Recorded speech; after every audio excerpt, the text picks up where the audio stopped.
Last month, a Highway 93 crash killed a young boy and seriously hurt several others. Investigators would later file charging documents against the boy's mother, alleging this was a case of vehicular homicide while under the influence. Now, it's not the first time we've told you about death on our highways, and it will not be the last time either. But the father of this 10-year-old hopes what happened to his son will start a new serious conversation about DUI laws in Montana.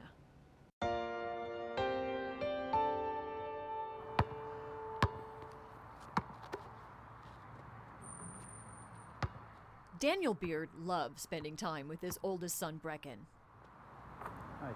Capturing those special father and son moments on his cell phone while shooting hoops on a warm Montana day. You know, most of us have videos just like this on our phones. But these are moments that are never guaranteed. I got a call from an unknown number, and the lady on the other line said, "There's been a crash, and I need you to get down here. I've got your 2 kids in the car." And I knew right away that there was a problem because I have 3. And I had just asked her, "I have 3 kids. Where's Brecken?" And she said, "You just need to get down here." Brecken was killed in a car crash February 15th on Highway 93. It's a court case we'll be covering in the weeks and months to come. Oh, crap.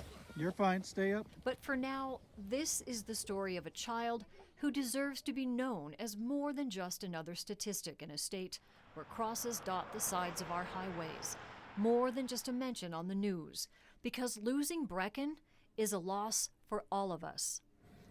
No way in my mind did I think that he was gone at that moment, but... Most of the pictures and video Dan sent me for the story involved Brecken in basketball. A boy with a big smile, and it turns out a big heart. He was talented and he was smart and he knew it, but he also was kind enough to put all that down and not focus on it and focus on other people. I mean, he was the kid at school that was the friend of the kids that didn't have friends. 1 and a 2 and a 1, 2, 3. Whether making music with siblings Silas and Amita or goofing off in the backyard, Brecken was one of those kids when he smiled, you just smiled right back. I asked his dad what he would have been when he grew up. Oh! It's okay, you got off track. We've talked about it, and it's either NBA player, NFL player, or sports talk radio, because he could listen to any of the sports talk radio guys and essentially have a conversation along with it, and why they were right or why they were wrong. I think sports journalism would have been sports journalism or journalism overall. Brecken was into music. In fact, he was learning to play the guitar just like his dad. A boy, Daniel says, who was on the cusp of becoming a young man, who in his short time on Earth led by example and left a lasting impression on his siblings. He taught them so much, and I think in just the day-to-day moments of life, they didn't realize that. But as time goes on, they always remember moments with him, and they'll say, "Hey, I do this because Brecken taught me."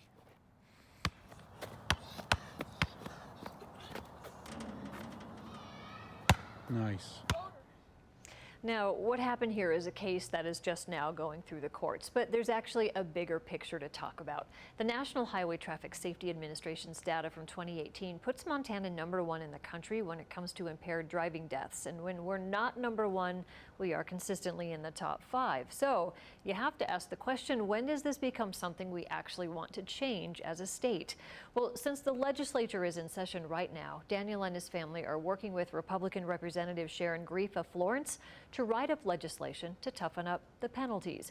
Also, Representative Bill Mercer has legislation that could be voted on this week to impose mandatory prison time after a 7th DUI conviction. The last time he proposed something similar, it ended up getting vetoed. But aside from what the government can do about this, we also have our own personal responsibility in Montana when it comes to drinking and driving. What should that be? It's something we'll be talking about to try to get some answers and maybe some solutions in the weeks ahead. So today in the House Judiciary Committee, the measure first passed, but later it was reconsidered and then it was tabled. So that's it for this bill. I spoke with Sharon Grief shortly after she got that news. How disappointing is it for you, not just as a lawmaker, but as a citizen of Montana? I don't think I even have words to describe the disappointment. And this week we learned a legislative committee tabled the latest DUI bill before Montana lawmakers. It was the one that would have done a lot of things, such as increasing punishment options for repeat DUI offenders and mandatory prison time after a 7th conviction. It follows another DUI penalty law that also got voted down earlier. Now, we know that there are laws and programs that are out there to try to stop drunk drivers on Montana roads already, but they are laws that are far too often broken, and that is frustrating for area law enforcement. Every DUI starts the same. Missoula Patrol Sergeant Josh Valinkity's been in law enforcement for more than a decade and has pulled over his fair share of impaired drivers. Many are routine arrests. You know, they'll admit they're over the limit, but they will not admit to the fact or recognize that them being over the limit is dangerous. A bill increasing penalties for repeat drunk drivers is now on its way to the governor's desk after a final vote in the House on Monday. This is Republican Representative Bill Mercer's bill that would increase fines and jail time for a 5th and subsequent DUI conviction, including mandatory prison time after a 7th. The bill had suffered a setback a couple of weeks ago, but was reconsidered and is now much closer to becoming law. So tonight, as we continue our look at drunk driving in Montana, we look at BAC, blood alcohol content. A Missoula County Sheriff's deputy recently told me the drunkest person he'd ever pulled over had a BAC of 0.41. That is a level that can kill a lot of people. We know that 0.08 is the legal threshold for DUI in Montana, but what does that mean, and how do you know if you're too impaired to drive? No amount of alcohol is good when it comes to driving, but Montana's legal limit is 0.08. What is that exactly? We asked Community Medical Center ER Doctor Josh Holexa. So BAC stands for blood alcohol content, and it's a measure of the concentration of alcohol in the blood. So typically we think of 0.08 as the legal limit, and that means 0.08 grams per milliliter. Another way to think about it, if someone was slightly over the legal limit at 0.1, that means 0.1% of their circulating blood volume is alcohol or ethanol. The more people drink, the more they think they're able to drive, and that's what makes it really dangerous. We know alcohol impacts concentration, coordination, reaction time, the things we need to drive safely. And for some, even one drink can cause impairment behind the wheel. There are many different factors that can impact your BAC or how drunk you're getting. And those things include your age, your weight, your gender, how fast you're drinking, what you're drinking, do you have food in your stomach, are you on medication? Even altitude can play a role. The thing is, though, is that alcohol is going to lie to you and tell you you're okay to drive, when maybe you're not. So instead, maybe consult one of these. They are $2 single-use breathalyzers called Think Twice. A dozen area businesses that sell alcohol carry them. Our volunteer is testing it for us today. It measures your BAC up to 0.08, and bar owners appreciate that it is a tool and not a toy. When I realized that it wasn't a game, which a lot of those things tend to be, people check to see how high their blood alcohol is. This one stops at 0.08, so it just gives people a good idea of where they're at after they've had a few. Montana already struggles with our rate of drunk driving, and in a few months, the state's new recreational marijuana law comes into play. It will no doubt put more impaired drivers out on the roadways. So how does the Montana Highway Patrol feel about this? And what about the state crime lab, whose scientists will likely see a bigger caseload because of this? Well, as we found out in our ongoing Under the Influence report, they're already gearing up. At the State Crime Lab in Missoula, high-tech machines like this one screen blood for a specific classification of drugs.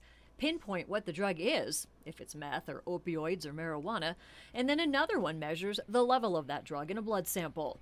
Machines called ELISA or a gas chromatogram mass spectrometer. Pretty big words, but they are crucial testing tools used all the time in impaired driving cases. The toxicology section receives about 5,400 cases a year, and I would say about 4,000 of those are DUI cases. That's a lot of impaired driving cases. The crime lab experienced a drop-off in DUI testing during the COVID lockdown, but once businesses reopened, the caseload increased. Often, it's a drugs and alcohol situation when someone is pulled over. When you're talking DUIs, it could be from ethanol or it could be from drugs, and we'll immediately run the blood alcohol on it, the ethanol on it, and if anything below, we've set a mark at 0.1, so anything 0.1 or below automatically triggers a drug test as well. Come January, recreational marijuana will be legal for sale in this state. With alcohol, you're considered impaired with a BAC of 0.08. It is different for marijuana. There is a per se for marijuana as well, and it's 5 nanograms per milliliter. So that's the amount that you can have for you're legally over. The crime lab in Missoula says marijuana, meth, and alcohol are the things most often popping up on a DUI drug test. It currently has 8 full-time toxicologists, but recently asked the legislature for 4 more scientists over the course of the next 2 fiscal years. This in preparation for an anticipated demand for testing. Nearby Washington State legalized recreational marijuana in 2015, so I called the Washington State Patrol to ask what impact did that have out on the roadways. They told me they don't differentiate between the kinds of drugs involved in impaired driving, but anecdotally, the officer told me they did see an increase in impaired driving once marijuana became legal. Highway Patrol spokesman Sergeant Jay Nelson also says they anticipate they'll have more impaired driving arrests once marijuana becomes legal. However, troopers are already trained to identify what might be impairing a driver, be it alcohol, drugs, legal or illegal, or anything else that may cause somebody to get pulled over. We have what they call the A-RIDE training, which is the Advanced Roadside Impairment Detection. And really what that is looking at is beyond the basic maneuvers that we see for alcohol impairment.